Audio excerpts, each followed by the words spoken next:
rolling. Shut up, chicken. I know, that chicken is f***ing me up. Now, dirt and grime not only robs your bike of looks, but it also can mess with the performance. Now, most people just spray it down with a hose and wipe it down with a rag, but I have the right tools here, and I was asked to show you how to wash a bike properly. I'll be using a few products by Stockton by Adams. They're specialty washes specifically made for motorcycles, but we also have some chain lube and chain cleaner by Motul and a couple specialty cleaning tools. Everything will be linked down below, and I'll try to explain it as we go through it.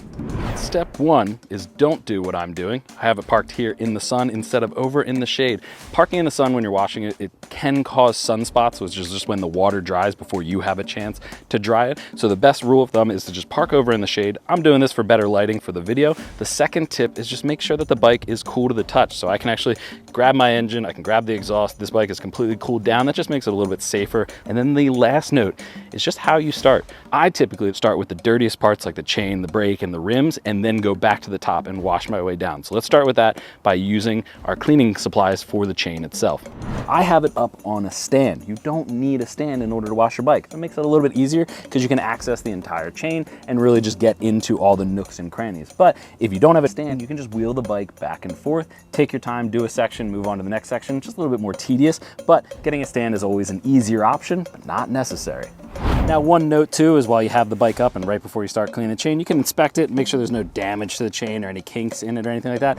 Now, most modern chains are sealed, so you can really use any cleaner out there. I like to use Motul. It's a little bit easier. They don't make you wash off the chain after you clean it before you put in the lube on. And one thing to point out is grab a couple pieces of cardboard and wedge them underneath of the chain just to catch any of the drippings. Make sure you don't get yelled at by your significant other. But then you can just really just start blasting and getting it really drenched and then clean it off with a non-abrasive brush.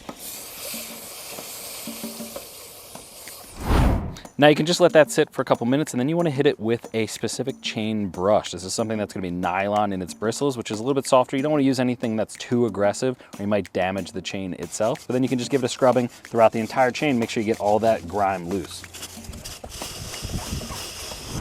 Now, according to Motul, you don't actually have to rinse the chain after you clean it. I know there's a lot of grime on this, so I want to get that off before applying the lube. That's just me. Just make sure you're not using any pressurized water. I'm going to use the power washer, but I have the power actually off, so it's just a nice light drizzle. Just to get all of that grime off of there.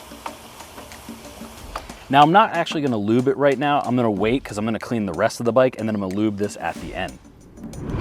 Okay, at this point, I'm going to move on to the rims and the tires. Also, I have a power washer. You don't really need a power washer. Anything like a hose or a bucket of water will do just fine. You just want to make sure that you get them nice and wet before you go and start cleaning them. Now, my favorite part about my street triple are the red rims, so I like to keep them as shiny as possible. So I usually use a rim cleaner, spray the Stockton by Adams wheel and tire cleaner on the tire sidewalls and wheel surfaces, let it sit, but don't let it dry, and hit it with a tire brush to gently lift any remaining stubborn grime or gunk. I highly recommend setting aside a brush and rag that's only used on your wheels so that you don't drag any leftover brake dust that may be caught in them across your paint later. Rinse each wheel thoroughly and the dirtiest parts of the bike are looking fresh. You ready for the wash? Okay, so before I start spraying down the bike and getting it wet, I'm actually going to use some all-purpose cleaner up under the hard-hitting area, so where dirt and grime jumps off and rubber jumps off the road, gets stuck to the rear fender, as well as up in front where there's going to be a lot of dead bugs across the headlights. I'm just going to hit it with this cleaner before I actually spray it down, just to make sure I'm getting all that dead stuff off. Now, another tip that's optional is adding in a plug into the exhaust port. Makes it a little bit easier so no water gets into the exhaust pipe while I'm cleaning it. And now onto the fun part where we get to soak the bike. So we soak to lift as much off the bike as we can without actually touching it. You can give your bike a good spray with a hose and let it sit, but we're gonna take it a couple steps further and hit it with a cleaner. Now, if you don't have a power washer, you can always use a bucket with the foam in there. You just wanna make sure you're using a bucket with a grit guard inside. That's gonna help all the particulates really fall all the way to the bottom and not keep getting caught up in the rag or the mitt or whatever you're using. But you can just toss some into the bucket and then hit it with the hose and you'll be all set. But if you're looking for maximum fun, you gotta go foam cannon.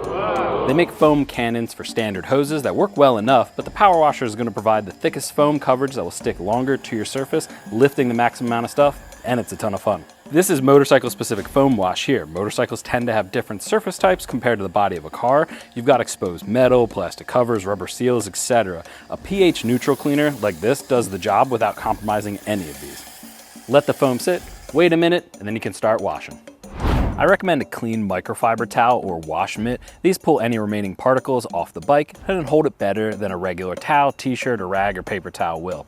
Wash in straight lines, back and forth. If something does get stuck in your rag and leaves a mark, a circular mark is more likely to catch the light and get noticed than a straight one.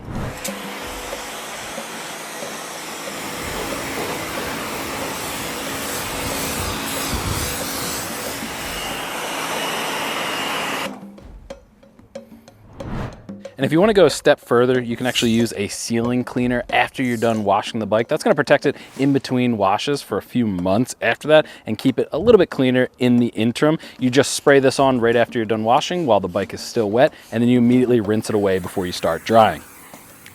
A lot of diehards will use an air compressor to blow water out of places the towel can't get to, but my personal go-to method is a leaf blower with a microfiber towel because it's gentler than the air compressor.